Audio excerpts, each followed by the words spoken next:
Hey guys, tonight we slip into the silk sandals of a girl whose only crime was being too beautiful. Not in a humble brag, selfie and soft light kind of way, but the kind of beauty that ruins cities, inspires myths, and absolutely wrecks your life.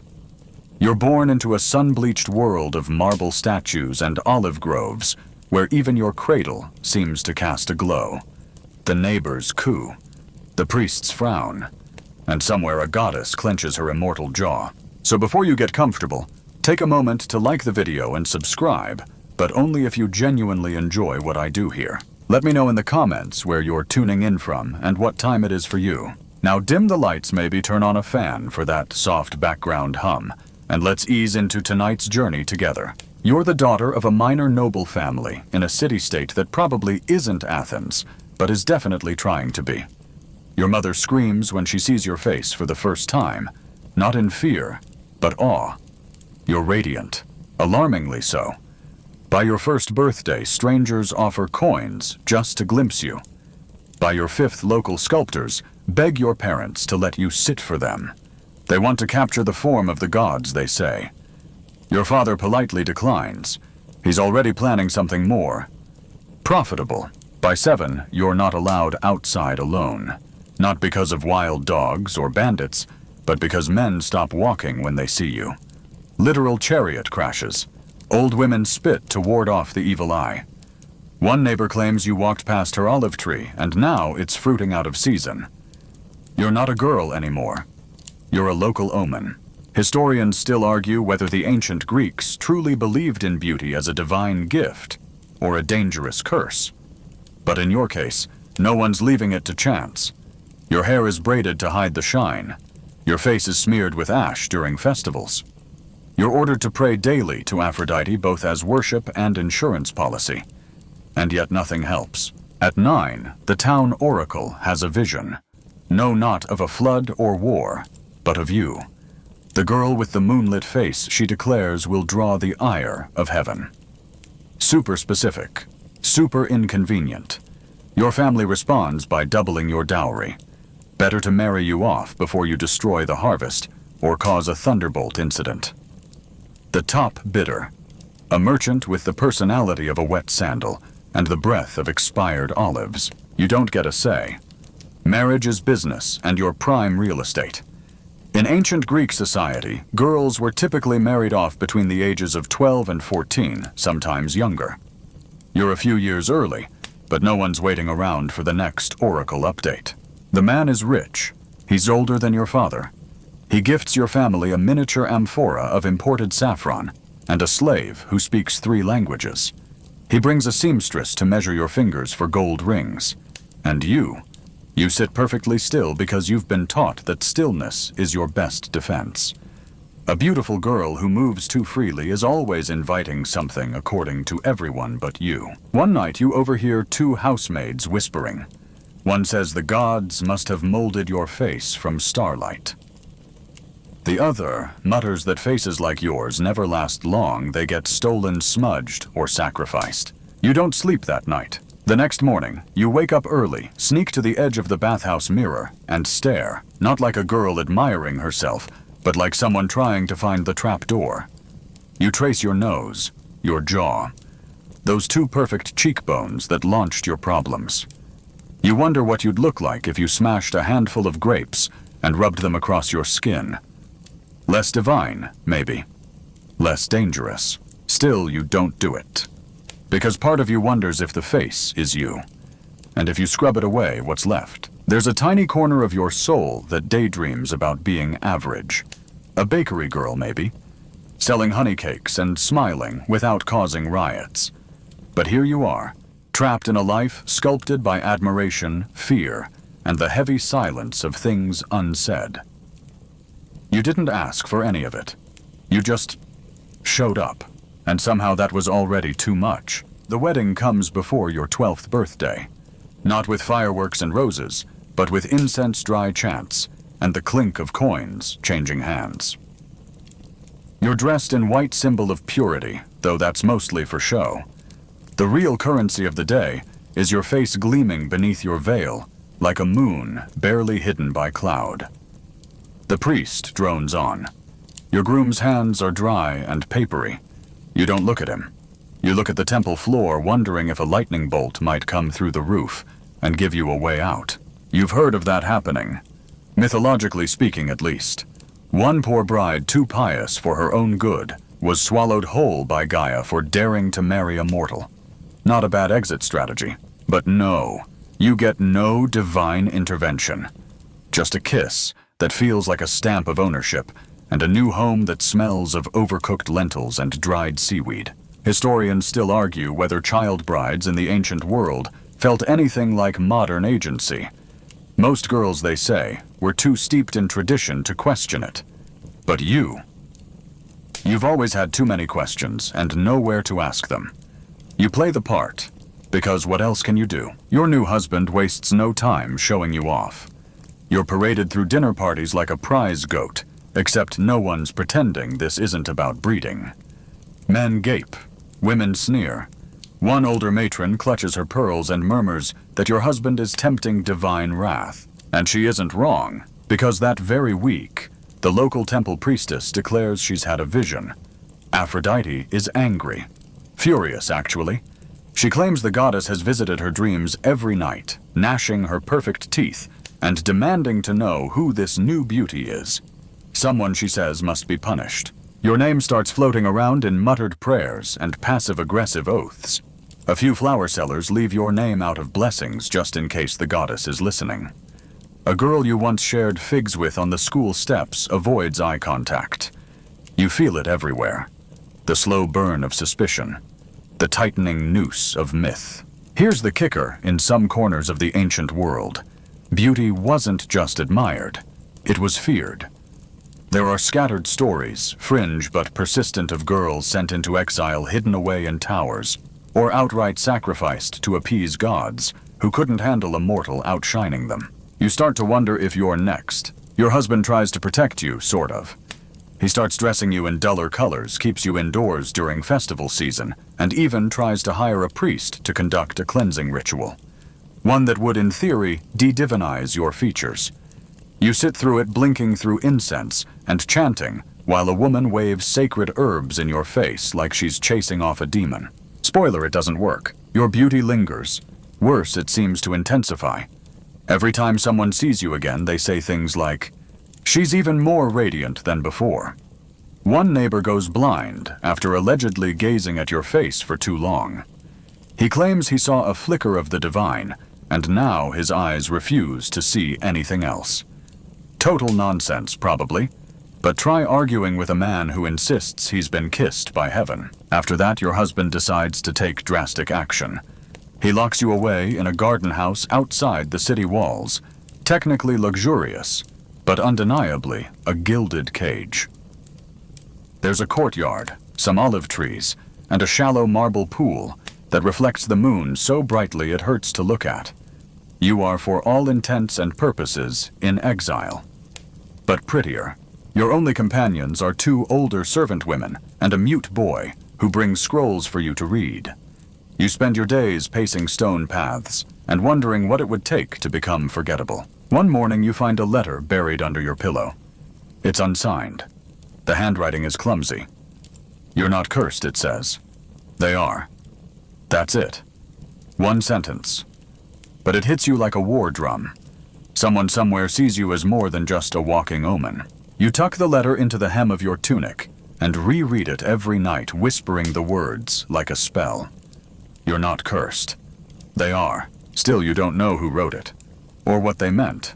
But the seed is planted, and soon it will grow. You're woken by whispering.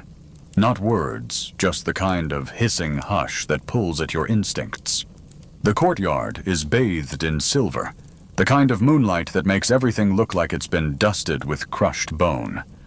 One of the servant women stands by the olive tree, murmuring prayers. The other is lighting a lamp with trembling fingers. Something's wrong. You don't need to be told. You feel it in your chest, the kind of pressure that builds before an earthquake.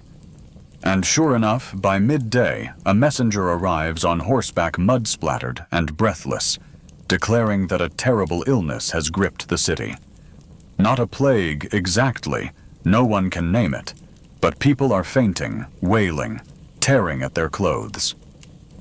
Priestess. She's begun screaming in tongues, eyes rolled back like a doll. You brace yourself for what's next. They say Aphrodite has cursed the town.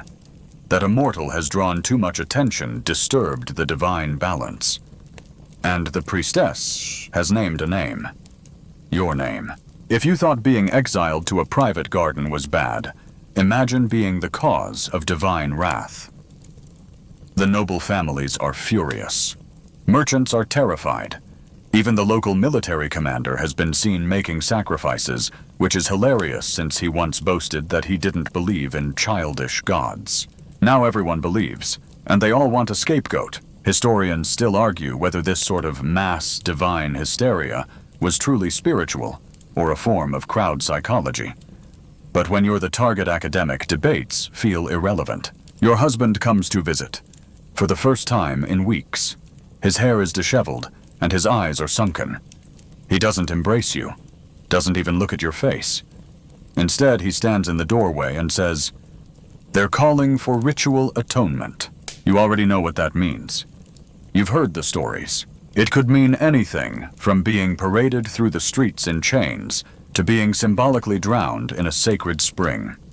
Sometimes the ritual is metaphorical, just a staged act to please the gods. Other times it's less symbolic. Quirkily, in some regions, beauty offerings were a thing. Girls considered too beautiful were forced to cut off their hair, smear their faces with ash, or wear masks of clay to humble their appearance. You don't get any of that. They go bigger, much bigger. The decision is made.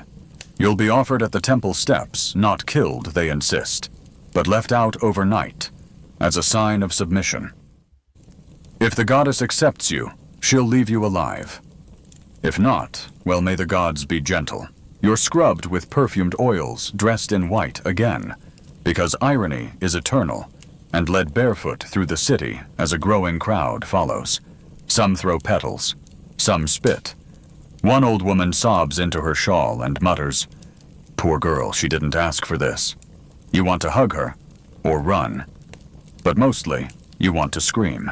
Instead, you keep walking. When you reach the temple, the high priestess steps forward with a dramatic flourish. She looks theatrical, like someone cosplaying divine authority. You wonder briefly if she even believes her own visions. But the performance must go on. You're tied lightly symbolically to the great bronze statue of Aphrodite. Its face gleams in the torchlight, and for a moment you almost expect it to blink. You're left there alone, except for the city watching. As night falls, the wind picks up. The torches sway. Somewhere in the distance, an animal cries, "Goat child." You can't tell. Your arms ache, your feet are numb. But the worst part, the silence inside your skull, the slow creeping doubt that maybe you are a problem. Maybe your face is a flaw. Maybe beauty is a kind of violence you didn't mean to commit. Then a voice, low hoarse, coming from behind the statue. "Don't scream," it says. You don't. A figure steps forward, cloaked, hooded, face shadowed. You tense, expecting a mad priest, or worse, a would-be rescuer with more confidence than sense. But the voice is soft. "I left the letter," they say. You blink. You're not cursed. You're just inconvenient. They untie you slowly, carefully. "The city needs a reason for its suffering," they whisper. They picked you. But the gods, they don't care about your face. The people do. They press something into your palm, a tiny vial of nightshade and a folded piece of parchment. You'll know what to do. And then they vanish, swallowed by the temple's shadows. You stay where you are until dawn. Arms loose, face pale, eyes locked on the goddess's unblinking stare. And when the crowd comes back, they find you kneeling, alive. To them, it's a miracle. To you, it's a beginning. The morning after feels like a dream you weren't supposed to survive. Sunlight slants through the acacia trees, dappling your skin in gold, as the crowd murmurs its awe. You're untied with ceremony draped in garlands and led back down the temple steps, this time with reverence. To the masses, you're no longer a cursed distraction. You're the chosen one. The girl too beautiful to be destroyed. A living omen that the gods have spared the city. You should feel grateful, right? Instead, you feel like a marionette, your limbs moved by other people's fears, your face a mask. They've decided means something. And the worst part, you still don't know who that cloaked figure was, or what they meant when they said you'd know what to do. You return to your husband's villa, and suddenly the servants look at you differently. More respectful, but also more distant. As if they're not sure whether to kneel or run. Someone's left a bowl of figs on your bed, an offering, or maybe a bribe.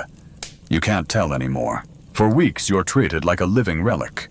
Young girls are brought to see you, their mothers whispering that if they gaze long enough, perhaps Aphrodite will bless them too.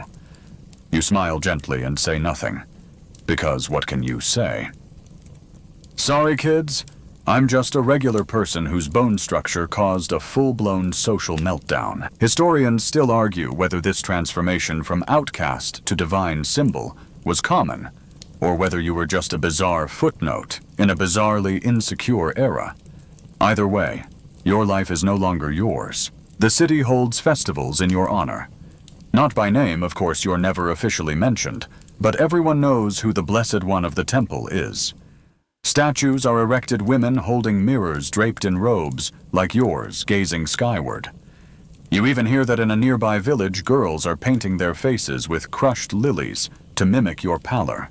You find it both flattering and deeply creepy. And then, there's your husband, who now behaves like a man married to a minor deity. He hosts salons where poets read verses about divine beauty and mortal peril. He starts sleeping in a different room, too much holiness under one roof, he jokes, and only visits when guests demand a glimpse of his ethereal wife. You start spending more time in the garden. Not the fancy one. The little courtyard with the cracked fountain and the smell of wet stone. It's the only place where no one watches you, until one day someone does. The letter comes folded in a bunch of mint leaves, tucked beneath the base of the statue nearest the olive tree. Same handwriting as before. A single line. What are they worshipping, your face or their fear? You breathe in. You still have the vial. Hidden in a pouch, sewn into the hem of your robe. The city isn't healed. Despite all the prayers and sacrifices, the mysterious illness continues. Some say it's the gods testing faith. Others say it's political. Maybe the wells were poisoned. One fringe theory even suggests ergot fungus poisoning bread turned to madness. Historians love that one. But you start to see the patterns. Every time someone panics, they turn to you. Every bad omen, every sickness, every dead bird on the steps of a shrine, your name floats through the air like incense. Revered, resented, repackaged. And that's when it hits you. This isn't about the gods at all. This is about power. Your beauty is a currency, a symbol too loud to ignore. It gave you status, then made you dangerous, then turned you sacred. And now it's a leash. You begin experimenting. Not with poisons yet, but with expressions. One day you wear a veil. The city whispers, "Has the Blessed One gone into mourning?" Another day, you braid your hair differently. Within hours, girls across the city are copying it. You laugh just once, and a philosopher declares that joy has returned to the sacred house. It's exhausting, and absurd, and quietly thrilling, because now you know they'll believe anything as long as you perform it beautifully. You sit in front of your polished bronze mirror late at night, holding the vial, turning it over and over. Not to drink it, not yet. But to remember that you still have choices. That the person inside this face, the one who loved dancing in the rain and stealing honey cakes, is still in there, somewhere. And maybe, just maybe, she's done being worshipped. The first real crack comes during the Feast of Thesmophoria. You're seated on a raised dais, draped in ceremonial white garlands, heavy on your head. Ankles sore from hours of formal stillness.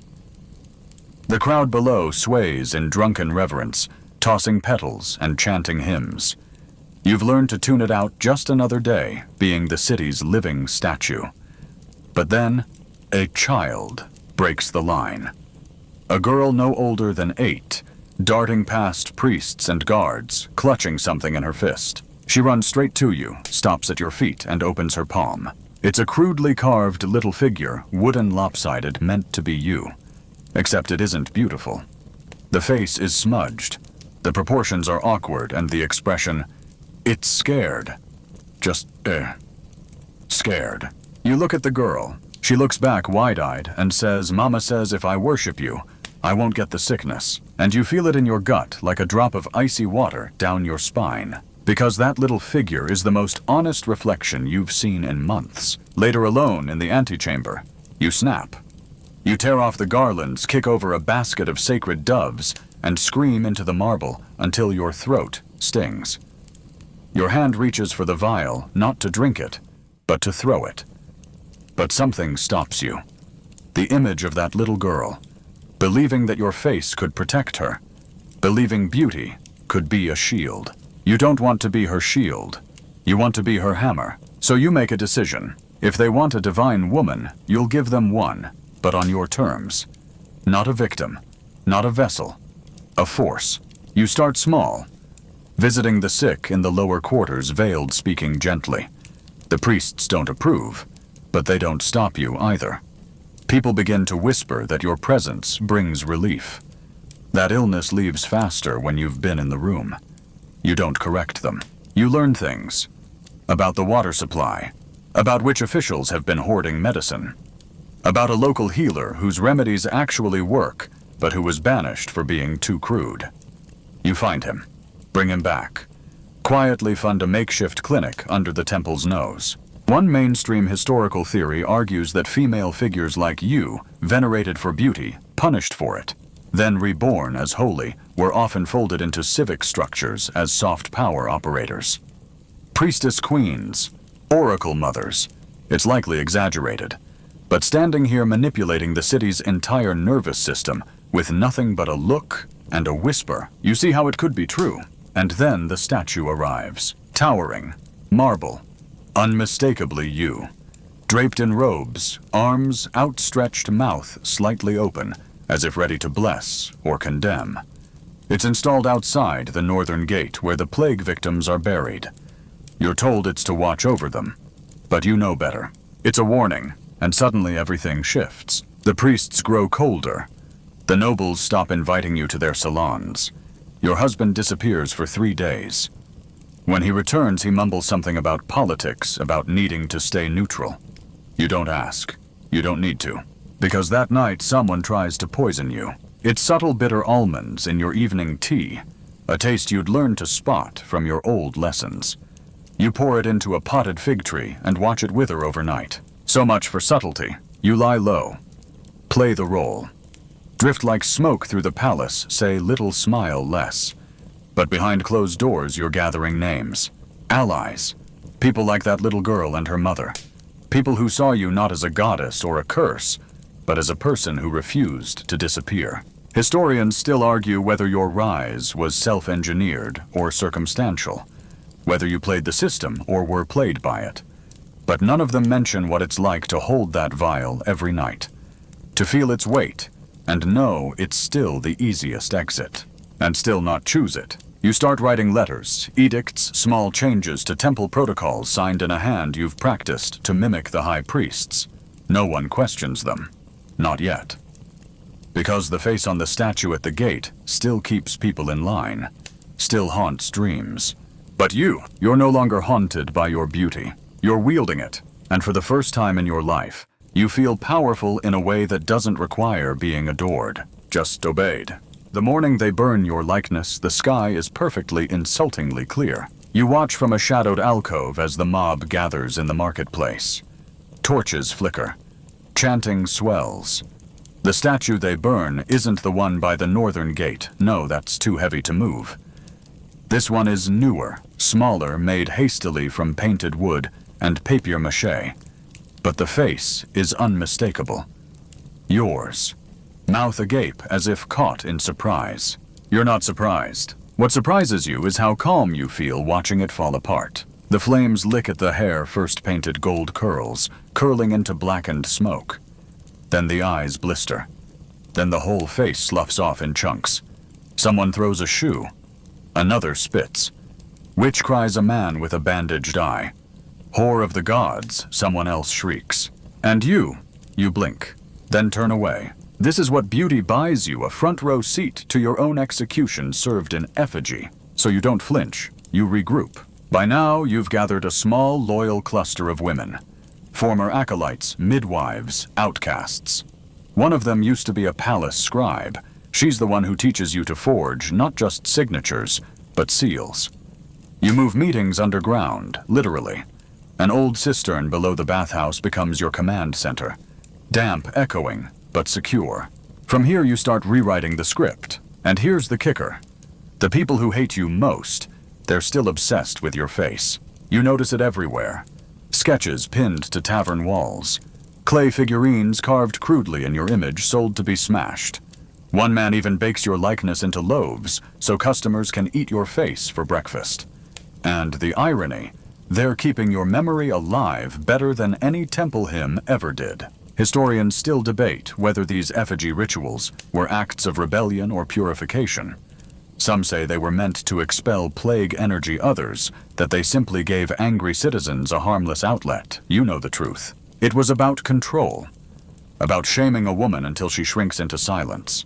Too bad you're terrible at shrinking. Instead, you go louder. You send coded messages through laundry lines. You whisper into the ears of visiting envoys, planting rumors like seeds. You even bribe a marble carver to deface one of the official statues of the high priest, shaving just enough off the nose to make him look like a donkey.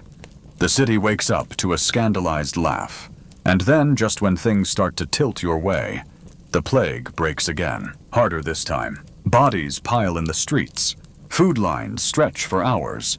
People start pointing fingers, desperate for a scapegoat. And your name surfaces. Not with reverence, with venom. They say you cursed the water. They say your beauty drank the city's lifeblood. They say burn the real one. You have 3 days. You know this because one of your allies, a former temple boy, now stationed in the city, watch sneaks a warning under your door. 3 days before the elders sign your arrest decree. 3 days before the palace denounces you publicly. You could run. You've thought about it. There's a boat at the southern dock paid for waiting. It leaves every evening whether or not you're on it. But here's the thing. You've come too far to be reduced back to a pretty cautionary tale. You want the ending rewritten, so you do the unthinkable. You walk into the temple at dusk. Alone. No veil, no guards, no tricks. The acolytes freeze. The high priest looks like he's swallowed a wasp. But you bow kiss the altar and say the words no one expects. I offer myself for judgment. Gasps, panic, whispers, but no one stops you. Because deep down, they want to believe beauty can be controlled. That if they test you, and you fail, everything will return to balance. The next day, the trial begins. Now, trials in your city aren't really about guilt. They're theater, showy, political, designed for public catharsis. And this one sold out.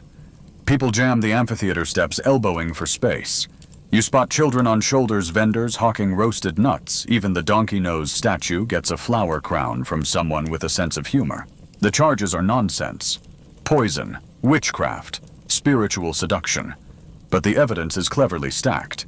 You recognize your forged letters, now twisted to look incriminating. Your visits to the sick reframed as manipulation.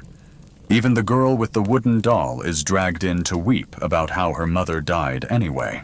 It's brutal, and yet through it all, you sit still, unmoving, because you know something they don't. The very face they've cursed still controls the room. Every glance, every flinch, every time a juror avoids your gaze, they feel it. The contradiction, that your presence alone unravels the logic of their accusations, that no one truly believes a face like yours could be that dangerous, unless, of course, it is. And that idea, that's your weapon now. The trial drags on for 2 more days, but the verdict is already stitched into the faces of the crowd. You're guilty, not because they can prove it, but because your beauty won't cooperate with their narrative. It refuses to wilt, to sag, to conform. And that makes people nervous. The sentence banishment, not death. Not yet. Too risky. Executing a woman whose face haunts their sleep might elevate you to martyrdom. But exile, that's safer. It lets them pretend they're merciful.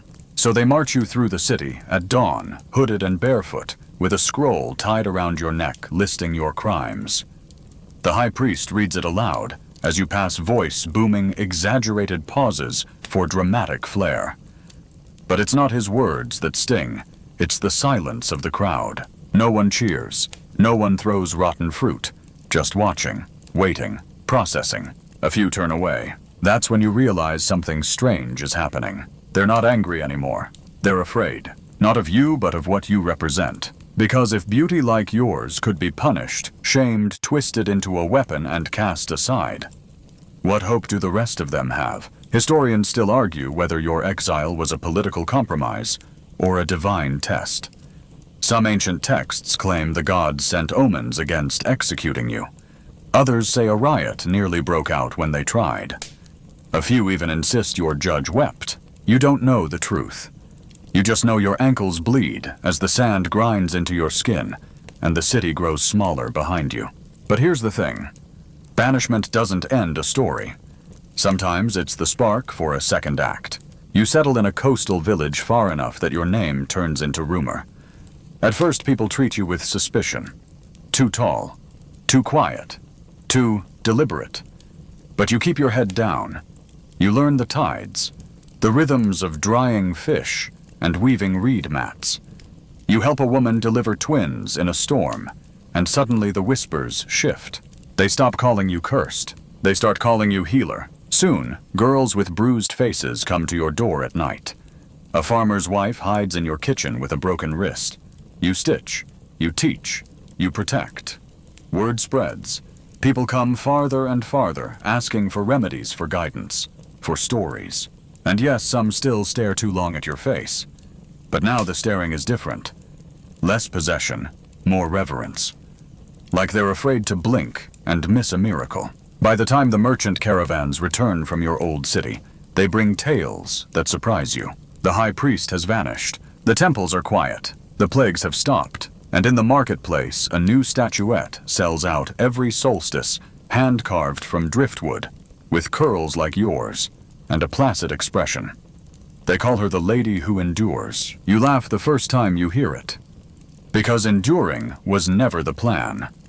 Surviving was. Retaliating even better. But enduring, that's poetic. Your face has outlasted your sentence. There's one night in particular that seals your legacy. A ship docks late. A girl no older than 13 stumbles off, eyes wide, voice shaking. She says she walked for 2 weeks to find the woman whose beauty wouldn't die. You want to tell her you're just tired. That it wasn't beauty that saved you. It was luck and rage and a very talented forger. But she's already kneeling, already praying. So you kneel with her, not as a goddess, as a warning, because what happened to you could still happen again. Maybe not for beauty, maybe for intellect or wit, or just the crime of being noticed too often. That night you sit by the fire and finally begin to write your own scroll. No gilded edges, no flattering lies, just the facts, how they burned your image, tried to erase you, how your reflection survived even when you didn't recognize it. You write for hours, then fall asleep beside the embers, hand curled around a reed pen. In time, that scroll will become the basis for dozens of myths. Some will say you turned into a star, others that you founded a secret order of rebel priestesses.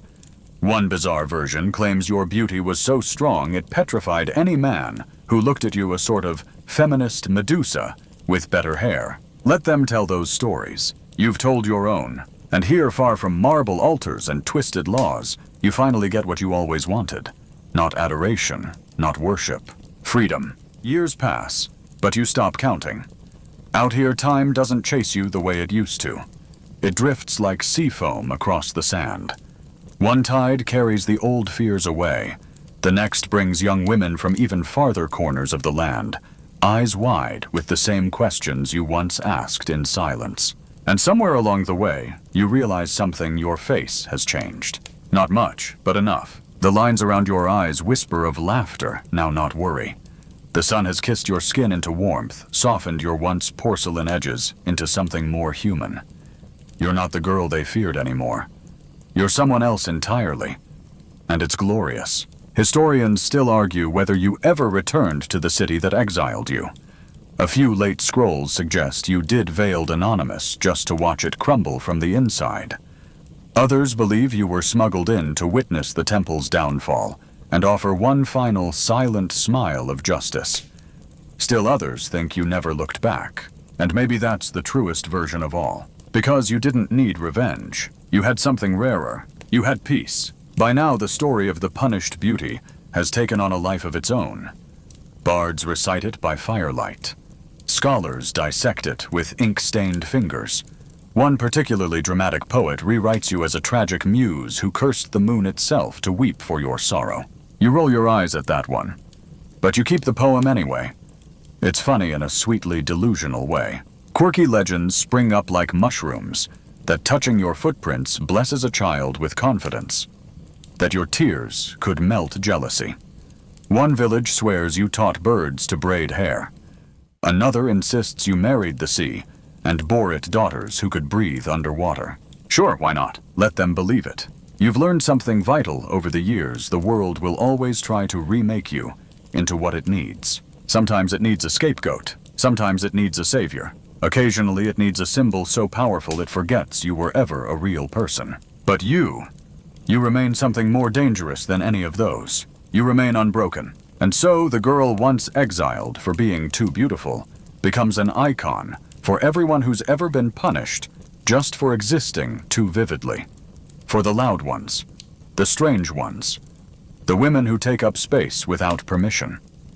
Your name becomes shorthand for defiance, for survival, for soft power that refuses to bow. In a way, they did make you immortal, but not how they planned. There's a final moment that sums it all up. A girl barely 10 sits on your porch, braiding grasses, and humming a tune that sounds suspiciously like an ancient hymn. She looks up at you suddenly and asks, "Is it true they punished you for your face?" You smile, and you say they tried, but they didn't finish the job. She nods satisfied, goes back to braiding. No fear in her eyes. That more than any monument tells you the world is healing. Slowly, imperfectly, but healing. And you stretch out on a sun-warmed rock, close your eyes, and let the breeze tangle your hair. No scrolls, no sentences, no curses, just sky, just wind, just the steady hum of a life, finally your own. And now, as the waves settle, and the last embers flicker out in your mind, you can feel it, the hush that follows, a story told. The sharp edges have softened. The noise has faded. What remains is a quiet strength, the kind that hums beneath the surface, unshaken by storms. You've walked alongside a girl who refused to be erased, watched her vanish and reappear more powerful in silence than she ever was in gold. Let that stay with you. Not the fire, not the exile, but the freedom, the wind on her face, the peace in her breath. You're safe now. Your story is yours. Let the world spin a little slower tonight. Breathe deep and drift. Sweet dreams. Hey guys, tonight we slip into the rough linen wrap of someone rarely remembered. Someone whose job was vital, exhausting, and emotionally brutal. You're lying on a straw mat in a cramped Athenian tenement belly, still aching from childbirth. Your breasts are full, heavy, almost throbbing. But as your own newborn stirs nearby, another woman arrives, wealthy, perfumed with gold-threaded sandals. She points to you, nods, and just like that, your baby is taken, and you're handed hers. You've just become a wet nurse. You probably won't survive this, at least not emotionally intact. So before you get comfortable, take a moment to like the video and subscribe, but only if you genuinely enjoy what I do here. And if you're listening from somewhere unexpected, drop your location and local time in the comments. I love knowing where you're tuning in from. Now dim the lights, maybe turn on a fan for that soft background hum, and let's ease into tonight's journey together. You're about 20 years old, give or take. Not a slave technically, but close. Maybe a freedwoman, or the daughter of one. Your family's poor. Your husband might be gone dead, or simply unable to support another mouth. And so just days after your own child is born, a midwife shows up with an offer. A wealthy household needs a wet nurse. They'll pay. You'll live in their home. Their baby needs milk. Yours well. Maybe your aunt can keep it alive with diluted honey water or goat's milk, maybe. The choice isn't really a choice, so you swaddle your own baby kiss its head, one last time, and follow the midwife out the door. The sun is too bright. You're leaking milk before you even get to the corner. The elites of ancient Greece, especially in cities like Athens, had strong views about motherhood, namely that it wasn't very elite. Wealthy women were supposed to be beautiful, secluded, and unbothered by such lowly bodily tasks as breastfeeding. That was for someone like you, a woman of lesser birth, someone sturdy, disposable, replaceable. There's a strange kind of prestige to your role, though.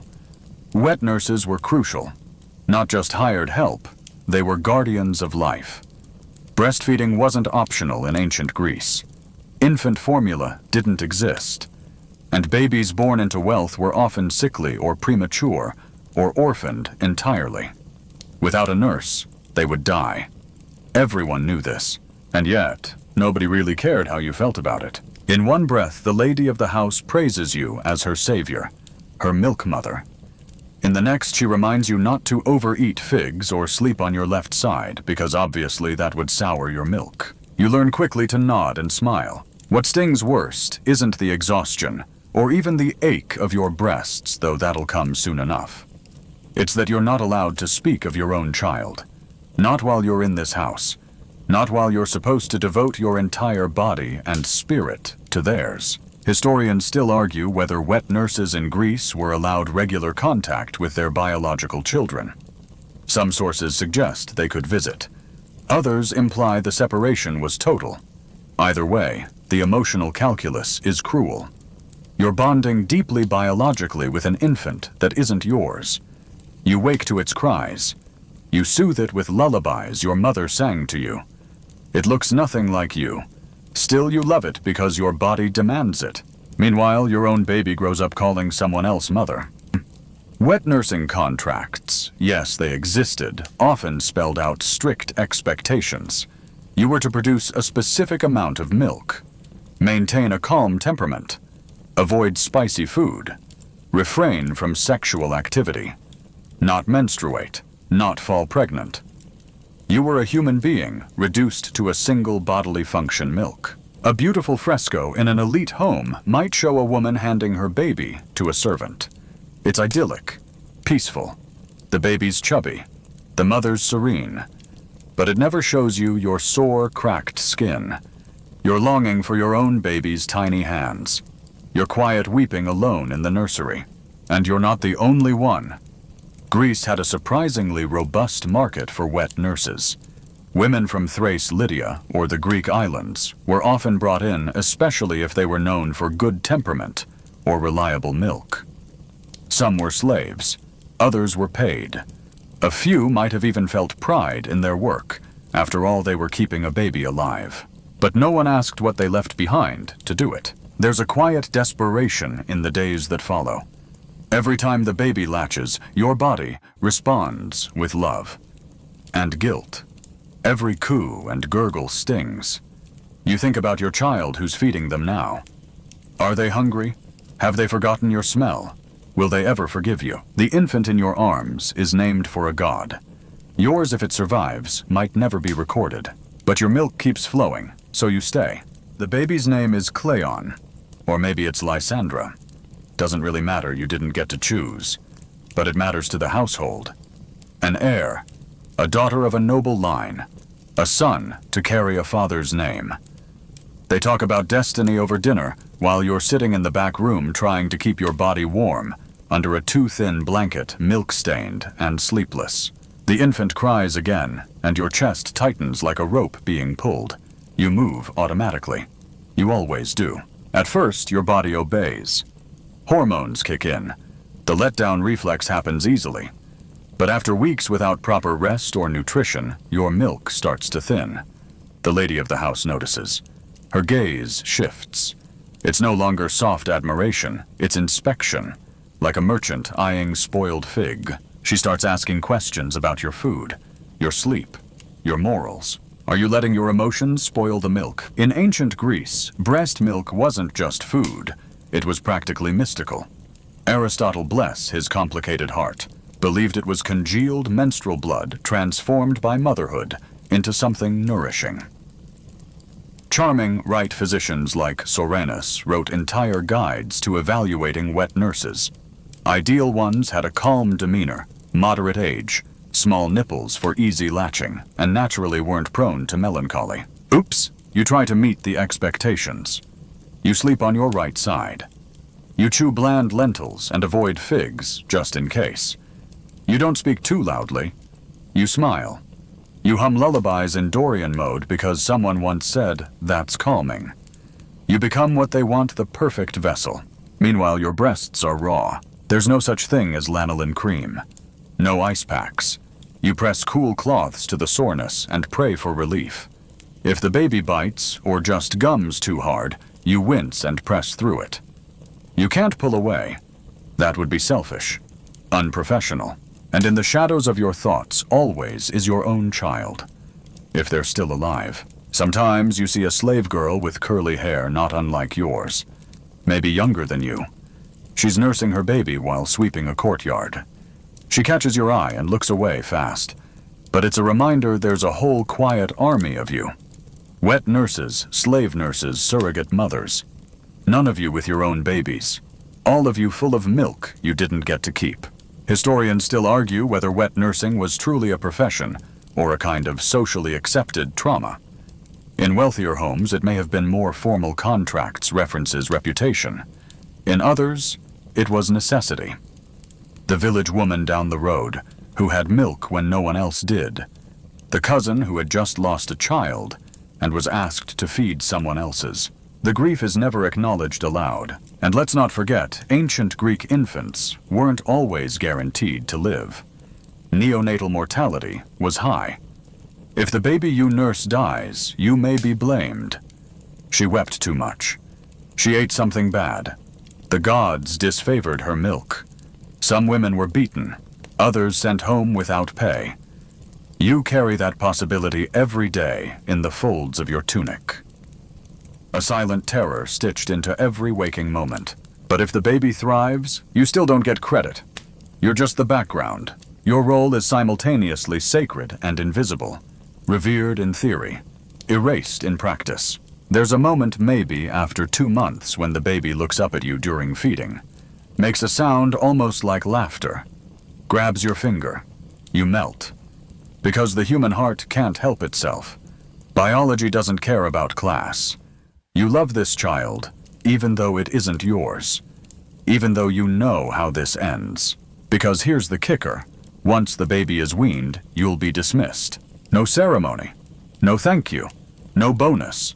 Just a satchel of dried meat and a few coins. Your contract ends when the child no longer needs your breast. And if you've done your job well, if the baby is healthy and chunky and toddling, congratulations. You've made yourself unnecessary. So you go. Back to your old tenement. Or if you're lucky, another house awaits you. Another child. Another round of soft cooing and sore ribs. You tell yourself it's noble work, but deep down you know it's also erasure. You return home after your first wet nursing contract ends. Not to applause, not to relief. Just a quiet street, a neighbor who barely recognizes you, and a room that smells like damp straw and old regrets. You set down your bundle and sit on the floor, legs numb, chest aching from fullness and absence.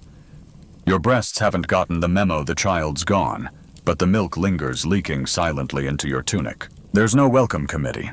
If you had a child of your own before, they might not be here now. Maybe you left them with your mother who couldn't keep up.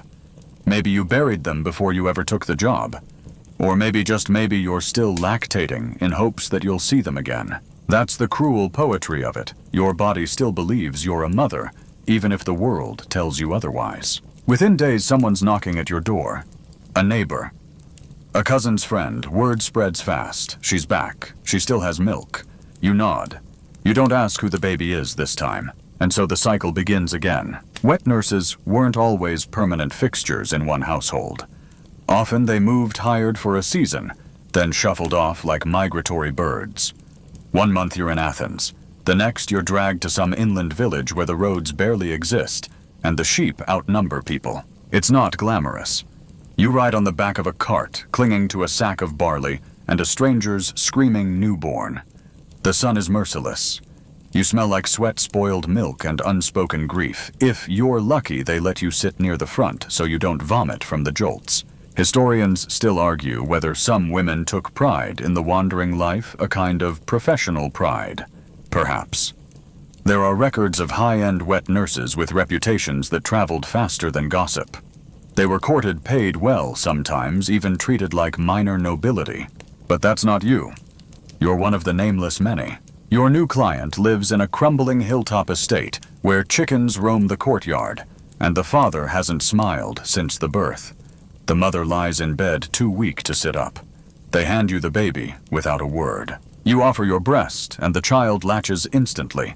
Relief floods your spine. You're useful again, except now there are different rules. This family believes in omens. You're told not to speak after sunset. You must wash your feet in wine before every feeding. Once a week, a priestess ties a red thread around your wrist to seal in the goodness. You think it's nonsense, but you obey. Because questioning the ritual could get you fired, or worse, accused of poisoning the baby. And poisoning, that fear runs deep. In ancient Greece, people were obsessed with bodily fluids. What came out? What went in? Milk especially was believed to carry not just nutrients, but personality. If you were thought to be dishonest or melancholic or had bad humors, people feared your milk could taint the child's soul. One Athenian physician wrote that a baby could inherit laziness from a sluggish wet nurse. You start to smile more, even when you don't feel it. Even when your gums ache from bad teeth and your back screams from carrying the baby all night. You smile, you pretend, and still the baby's mother watches you from the bed with eyes like a hawk. She says nothing, but her silence speaks volumes. It says you're touching what's mine. You understand, sort of. Imagine watching another woman nourish your child. Hold them close. Whisper soft things into their ear while you lie broken. It's a kind of violation no one talks about. And yet here you both are, trapped in a social arrangement, wrapped in necessity. Sometimes when the mother sleeps, you sing to the baby in your own dialect. Words from your village. Little songs about goats and rivers and wind that doesn't listen to anyone. The baby gurgles, amused. For a moment you let yourself believe they know you, but they don't. They won't remember, and you, though you try not to, you will. You'll carry their scent in your clothes, their sleep patterns in your bones, their tiny sighs in the back of your memory like a stubborn echo that never fades. And when it's time to go, when the milk dries up and you're no longer useful, you'll leave with a few more coins, maybe a new tunic if they're feeling generous. And once again, you'll walk away from a child who looked at you like you were the center of the world, only to become a stranger again. The longer you stay in the trade, the more invisible you become. People notice your usefulness, yes. They notice your milk, your obedience, your silence. But you, the person under the linen tunic with a name, memories, and maybe a crooked front tooth, they forget all about that. You're a walking resource, a vessel. A cow that walks on 2 legs and knows how to keep her mouth shut during family dinners. And yet some families talk at you like you're furniture that sometimes answers back. They assume you have no thoughts of your own, no stories worth hearing, no dead siblings, no lover who vanished during the war, no heartbreak over the first child who never lived long enough to cry. But you remember. You always remember. This next household, though, it's different. They're richer, more educated. The father quotes Homer over breakfast and calls you nanny, as if that softens the fact that you've been hired to give a piece of yourself to his son. The mother is pale and distant. She never speaks directly to you. She leaves scrolls of instructions like you're a servant in a temple, rather than the one keeping her baby alive. You try to follow her endless demands: how long to feed, how often to swaddle, when to sing, and when to rock. But even if you breathe the wrong way, she notices. One afternoon, she walks in to find her baby asleep on your chest. Instead of gratitude, she flinches like she's seen something scandalous. Historians still argue whether elite Greek women felt threatened or merely uneasy around wet nurses. Some believe they truly mourned the loss of that maternal bond. Others suggest it was shame outsourced too much, and people whispered about your fitness as a mother. Either way, you're the target. You start feeding the baby only in her presence, under her sharp gaze. She never says thank you, just adjusts your position, critiques your posture, asks if your peasant's diet might dilute the milk. You chew your tongue raw instead of answering. Still, the baby thrives. He gains weight. His eyes brighten. His tiny fingers grip your tunic as if to say, don't leave. But of course you will, because in this household, you're under contract. A literal agreement signed by the father, probably overseen by a notary. You were inspected before hire, yes, inspected. They checked your nipples, your teeth, your fingernails. They even asked about your own children, as if having a dead one was a blemish on your resume. You passed. Barely. You learned to keep your emotions hidden, especially around the child. One whisper too tender, one kiss too long, and they'd say you were overstepping. There's a word for that: philotrepia, an overly strong love from nurse to child. In some texts, it's treated like a disease, something to be avoided. So you unlove the baby a little each day. You detach. You hum songs with no meaning. You rock him with mechanical rhythm. And when the moment comes to hand him back permanently, it's supposed to be easy. He cries, you don't. You're proud of that. You tell yourself you're getting better at this. But that night you catch yourself smelling the shoulder of your tunic, where his head used to rest, and suddenly you're sobbing into the straw mattress. They never mention that in the scrolls, do they? No one tells you how to grieve a child that wasn't yours. No one teaches you how to walk home with milk still in your breasts, and nothing to show for it, but silence. And yet there's always another family. Another mother too ill, too rich, too uninterested to nurse. They find you. They knock. Sometimes they bring gifts. Olive oil, a dried fig cake, a smile that says, we hope you're still useful. And just like that, you go again. You walk away from whatever small, soft grief still clings to your body and offer yourself to a new pair of arms, a new mouth, a new sleepless stretch of nights. Some days you wonder if it's the child you're nourishing, or the whole broken society resting on your back. You're hired this time by a widow whose husband died at sea. Her house smells like incense and grief. She doesn't speak much, and when she does, it's always in fragments, like her words are pieces of a pot she hasn't figured out how to glue back together. The baby is tiny, too tiny. His fingers look like curled grapevines, and he barely cries. You know what that means. You've held enough babies to know when they fight for life, and when they're already slipping away. Still you try. You position him against your breast, tickling the edge of his lips to coax a latch. His mouth moves, then falters. He sucks for a few seconds before falling limp again. You change angles. You sing low nonsense syllables. You pray to Artemis under your breath, even though you're not sure the gods are listening anymore. The widow watches from the shadows. You think she hates you. No, she hates that she needs you. And she hates that your body might succeed where hers failed. This is where things get delicate. In Athens, wet nurses aren't just laborers, they're cultural contradictions.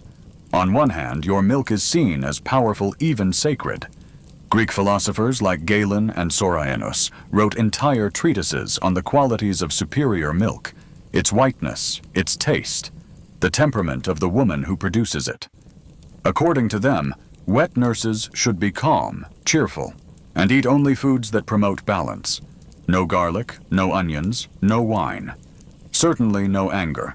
But here's the problem. You're always exhausted, often heartbroken, and constantly surrounded by people who believe your feelings can spoil your milk. So you smile, even when your back aches, when your nipples bleed, when your stomach growls from skipped meals, you smile. That more than anything is your job.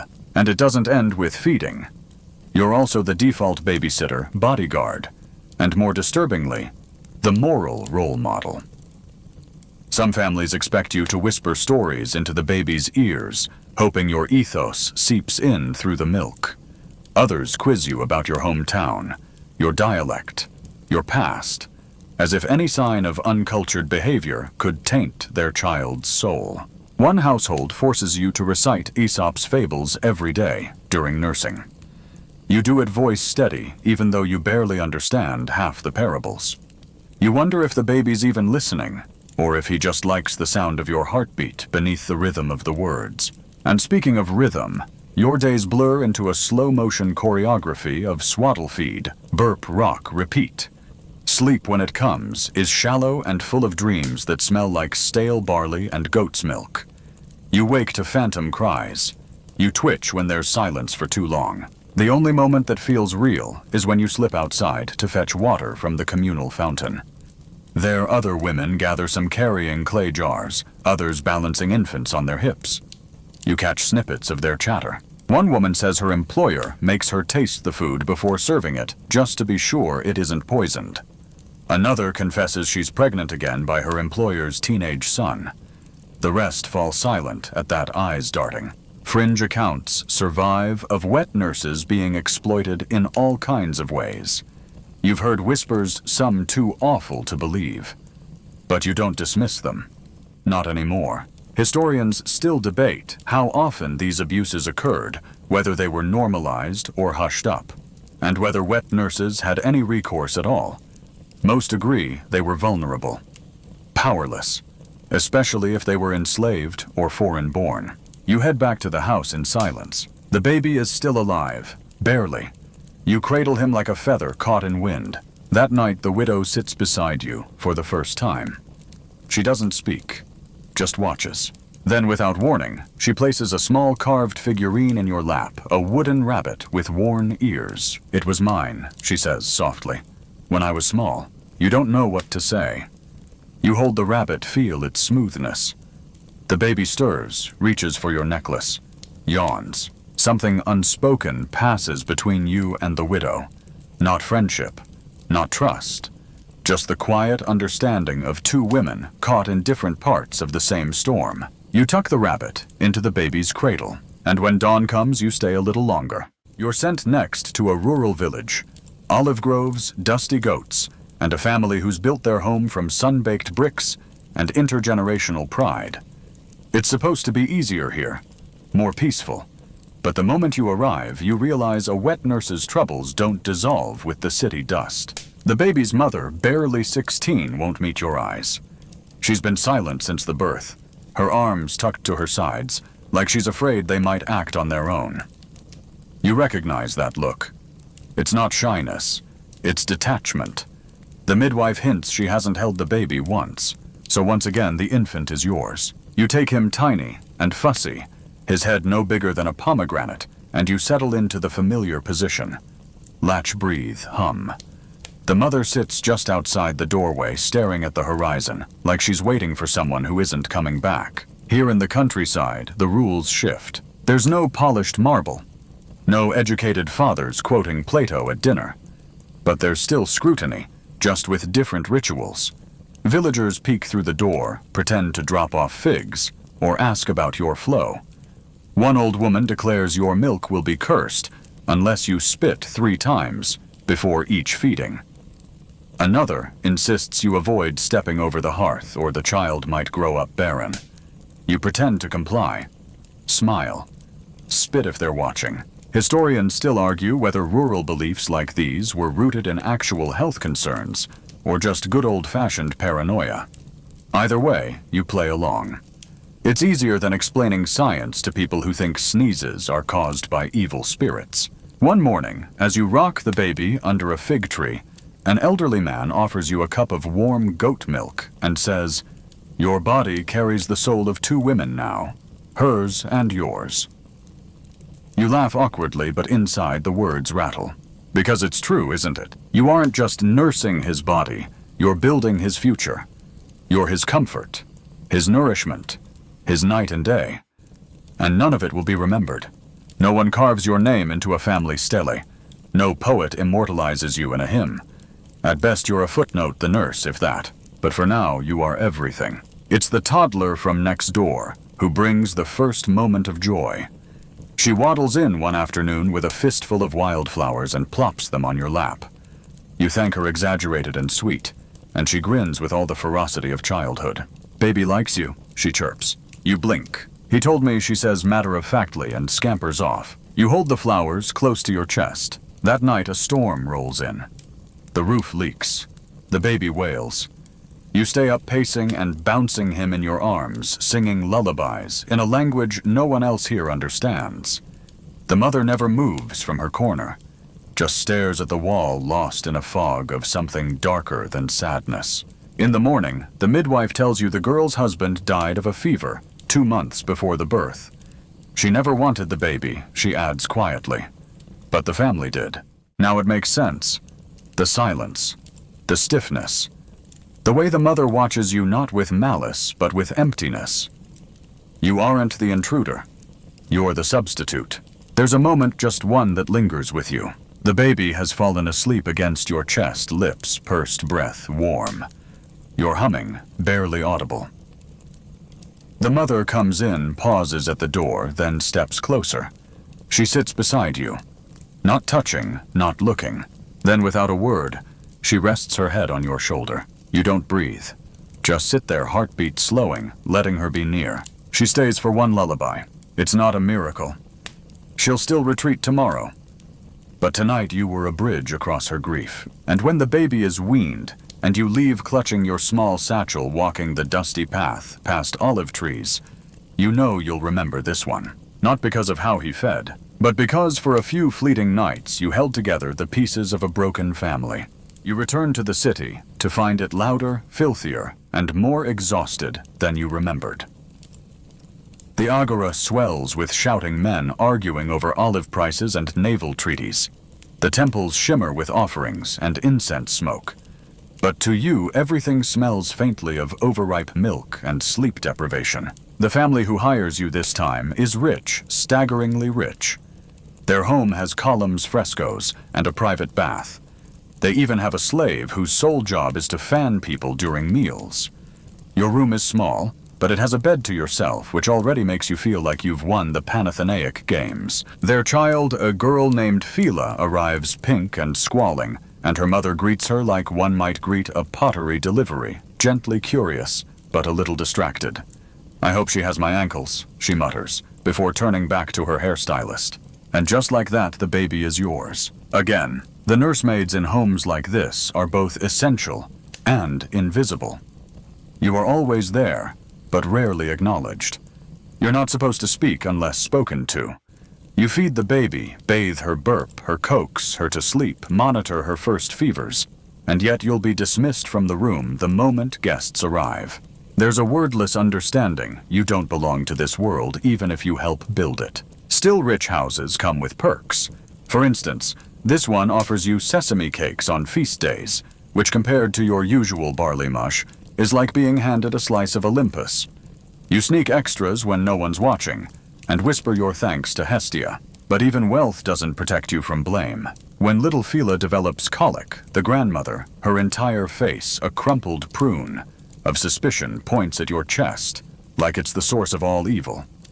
"Too much cold in her milk," she hisses, which, by the way, is not a thing. But ancient Greek medical theories loved blaming everything on hot or cold imbalances. If a baby cried, it wasn't because she was a baby, it was because the wet nurse's temperament was too phlegmatic. Or maybe your humors were misaligned. Or maybe Mars and Venus were having an argument that week. Historians still argue whether these were sincere beliefs or just polite ways to scapegoat the help. To appease them, you're forced to drink warm, mulled wine, spiced with cinnamon and pepper every night. It tastes like boiled sandals. You also begin to track how long you've been feeding little Phila.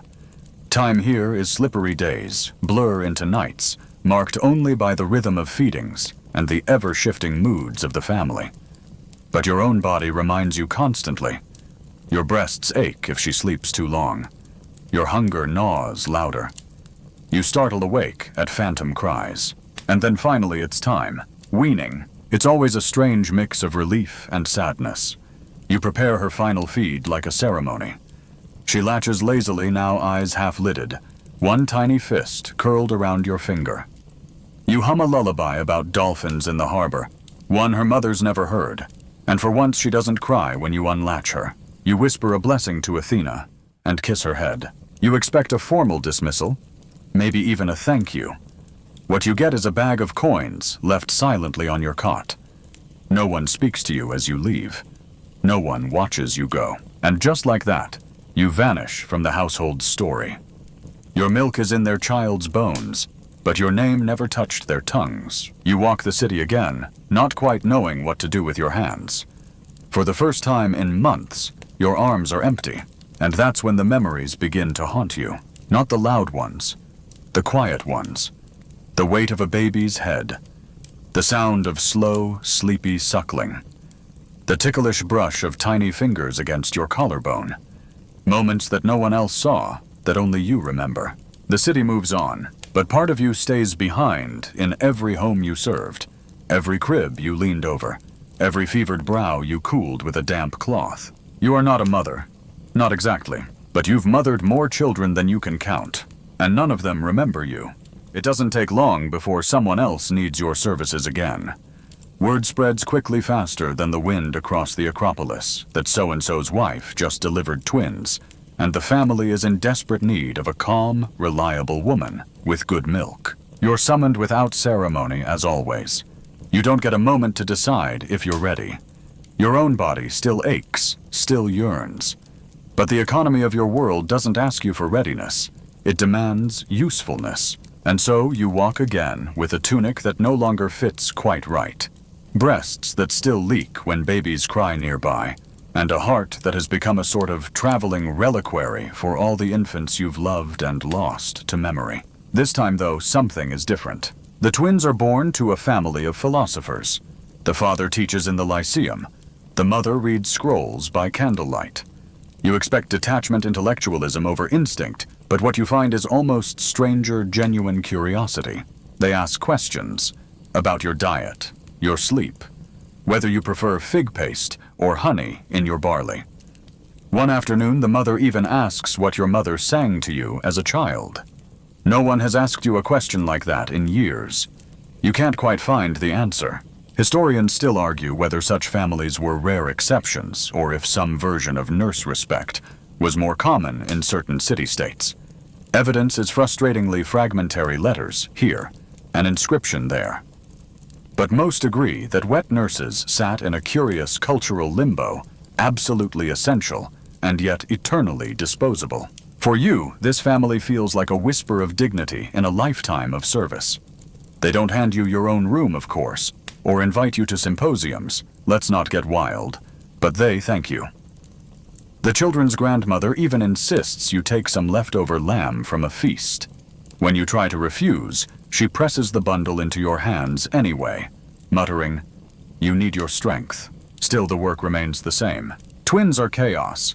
Double the feedings, double the burpings, double the tears and bellyaches and mysterious baby rashes that everyone blames on the wrong olive oil. You become ambidextrous from holding both at once. Your nipples crack. You develop the ability to distinguish each twin's cries in your sleep. You dream about them. You dream as them. And as always, they're weaned, and you are again released. By now, your body is tired in a way that has nothing to do with age. It's a fatigue of repetition. The cycle of engorgement, bonding, loss. Over and over. You start to wonder what will become of you once your milk dries up for good.